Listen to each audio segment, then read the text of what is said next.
How is it possible that you read a screenplay, what, 50 times before you shoot it? Yeah. So when I get you know, my perspective on directing is I'm trying to be the authority on the material. And most of the things that I do that are, in the feature or short space, I've written or I've been a part of that process from the beginning. I've given notes from the beginning. I'm aware of all of the kind of mental gymnastics that are behind those, 10 pages or those 120 pages. And so when I get a script for TV, because I haven't been privy or had the privilege of seeing that process, I'm trying to get a very thorough understanding of what's on the page so I can begin to deconstruct what I think that process may have been. So that means I'm reading the script as many times as I can in as many different environments as I can. I'm reading the script as different crew people. This is just my personal take. I like to read it as the cinematographer. I like to read it as the wardrobe costume designer. I like to read it as the production designer because then, and I read it as a director last because I feel like all of those things help me get into the mind of A, the people I'm collaborating with, but like B, I get an understanding of what I have at my disposal as the director. So I could read a scene and on the third reading, maybe I'm like, oh, you know what?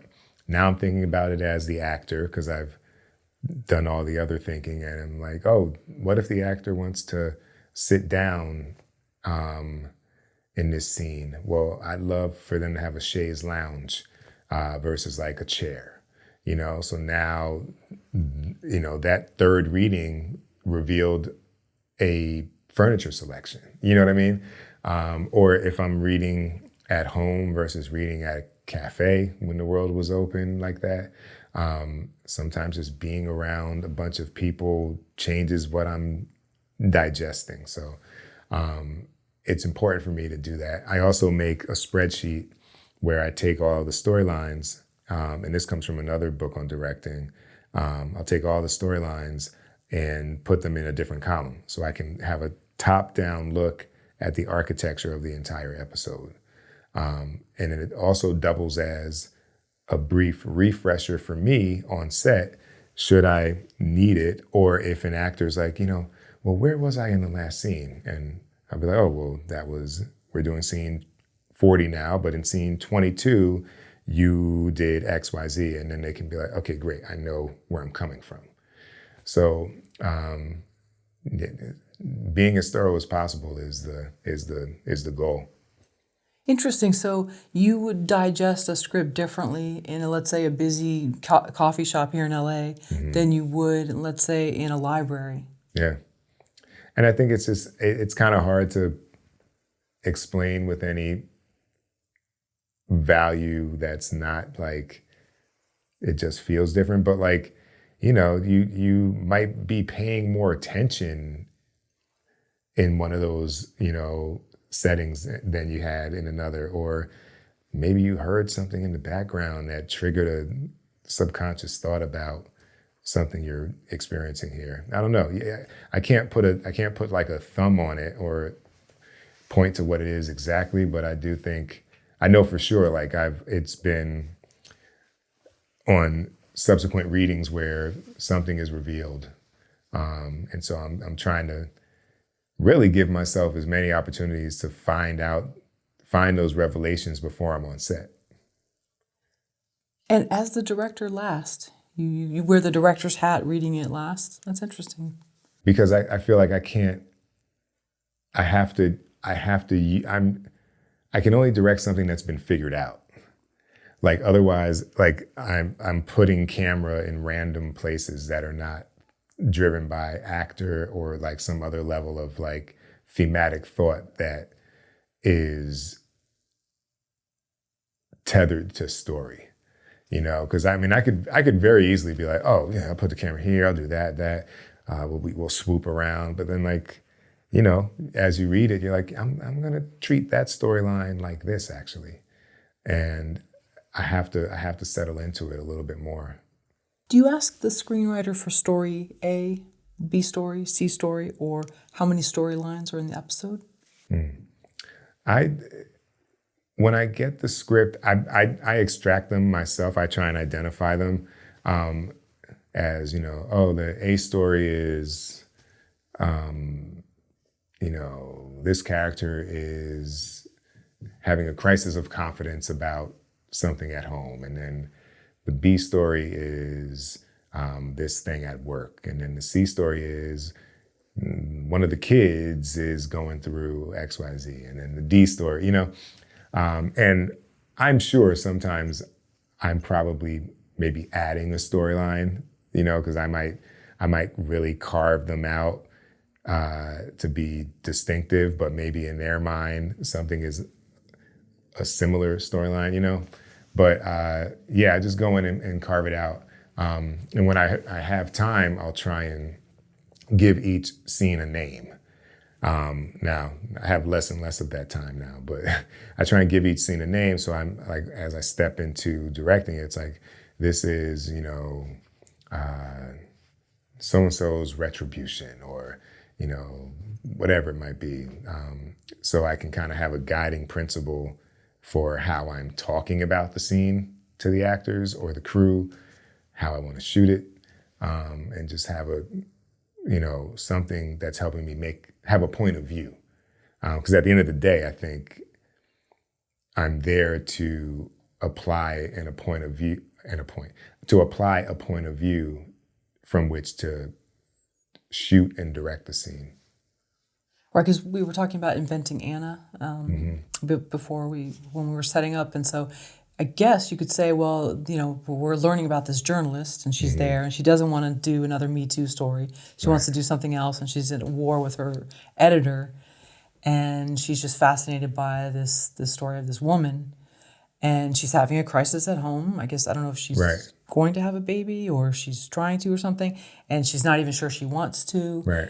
And then she just becomes obsessed with this woman, almost as a way to avoid her own life, really, in a lot of ways.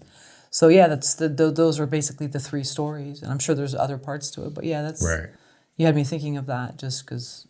Yeah, in different episodes, there were probably other characters where it was like, and this is the D story, and this is the E, you know, because some other supporting character was important to. Because it's always this point counterpoint to whatever the theme is. It's like, here is, you know, this idea represented at its best via this character, and here's this idea represented at its, you know, perhaps worst through this character. And the cocktail of the entire episode hopefully says, and here's what we think about that. Right, and maybe that's when she meets the other people that knew Anna. Right, okay, that makes sense. Yeah, now I see what you're talking about. How do you figure out how many storylines are in an episode? Yeah, I mean, it's just carving them out.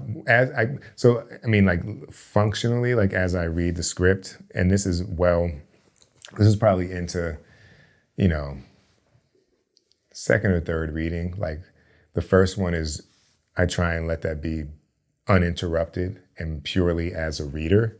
So I can kind of just say, oh, okay, here's the story, you know, that is being told. I don't want to start saying like, oh, that's funny, oh, that's witty, or, you know, making notes on, oh, I think that's a high angle shot. Like I just want to read it uninterrupted. But second or third episode, I'll go through, and when making that spreadsheet, you know, first scene is usually what the episode's about. Right. So, okay, boom, I'll take that. Second scene, I'll just go scene by scene until as a new storyline is introduced, I'll give it a new heading. More often than not, I don't think you're going to get out of Act 1 without having been introduced to all of them. You know, and so, in television, in some of the shows will literally tell you this is the cold open, this is act one, end of act one. Others may do dip to black, which is basically the same thing.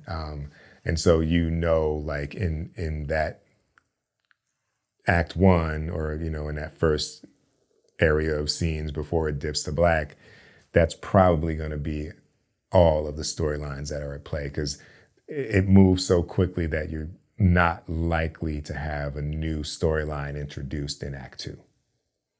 So you have an Excel document already sort of like plugged in, and then you just, for each new project, you just plug in. Okay, interesting. Yeah. And so you do that fairly soon after you've read the script a few times? Mm-hmm. I'll do that fairly soon. Like I mentioned, it's useful for being on set, but it's also useful in prep, because in prep, I'm in the van, or I'm self-driving, and we're going to all these different locations. And now, instead of having to thumb through the script, I can go to my spreadsheet and say, oh, yeah, okay, this is that scene. And then on a location scout, I can glance really quickly, remind myself of why we're here, and what we need, and then move through the process pretty efficiently. Okay. And this is going to be different than a shot list? Yes. Much different? Okay. Yeah. Do you do anything that's more tangible that's not on the iPad or your laptop? No. The driver, before COVID, I used to have a script, and I would have the shot list that I would print out from Hollywood Shot Designer. And that would be a function of getting the floor plans from, that I can show you. That would be a function of getting the floor plans from resume editing. Yeah, that would be a function of getting the floor plans from the production designer, and then implementing them into Hollywood Shot Designer, and then blocking it. So as an example, this is a floor plan from a club location in West Adams, for a scene from Insecure. Oh, nice. And this was 3 characters walking up to a club, 2 characters walking up to a club. Issa and Daniel, she's blue, he's red. They find a bouncer at the door. Bouncer 1 and bouncer 2 are our gray folks. And then we had another character, I didn't put the name here, but that she knew from high school, who walks up and helps get them into the club. And so, I've got, I don't necessarily put everything in here, but I'm I at least have the broad strokes. I had this wide from across the street that tracked with them as they walked past the line of people, thinking that they would walk up and get in. Of course they don't, and they're met with security. I think this wide from, it says wide from across, symmetrical, tighter for crowd exit. That was something that I got at the end of the night. It was for the end of the sequence, but I got it. You shoot all the exteriors at one time. And then I knew I would bring them back on this steady cam shot in the green, land, and then over the bouncer back to them. And then I would have, coverage, and then coverage going both ways. And so in the pre-COVID days, I would have these all printed out, and I would have my script printed out, and I would just kind of walk around with all of these. I'd share those with the AD and with the DP. And obviously things change. Some scenes go exactly as planned, but it's mostly to have a plan and to be able to have the crew prep toward an idea. Because even if the coverage all changes, this is where the actors are going to be.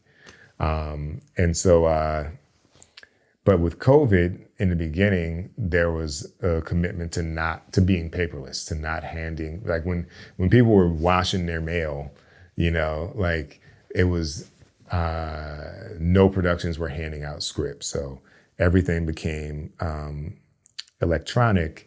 And so another app that I use, Scriptation, became my go-to.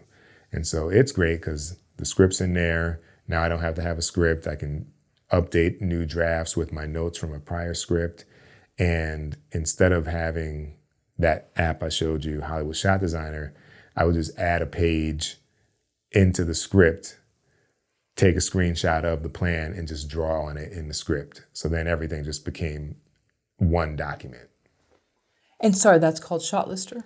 That's called Hollywood Shot Designer. Shot Designer, I'm sorry. Yeah. And so you can kind of just plug in the exact sort of what you said. Issa Rae was red, her character, Right. And then the other character was blue, and then gray were the friends and stuff. So you can assign the sort of the there's a bunch variables. of like icons for characters. They have lights. They have different props. They have cars and motorcycles and kind of all the basic things that will pop up, and you can just say boop boop boop boop boop. And if you want, you can animate the cameras, but at a certain point, I feel like it becomes a little too much because you have to leave room to figure it out on the day. But it's a great device for prep so people can have an idea of where the production should be leaning. And so everybody gets a copy of that? Well, in this case, the DP and the AD, because they're filtering it out to, the camera department. And then the AD is, it's helpful for the AD to be able to manage how much time will be needed for a particular scene. But actors and background talent, they're not going to do that? No, Okay. they're not. No. I mean, I might show it to them if they wanted to, Sure. but overwhelmingly, it comes down to the communication, which is the tough part of the job. Being able to relay what you want, being able to do it in a way where you're not a dictator, and in my mind, I've got this whole scene figured out because I can't show up without having done that. Now, it doesn't mean I'm right, but I've got it all figured out. And I've got to allow the actors and the cinematographer, everybody to have their time to find it and also feel collaborative in it. And so it's like developing the methods to do that. That's the journey, I think, of the director.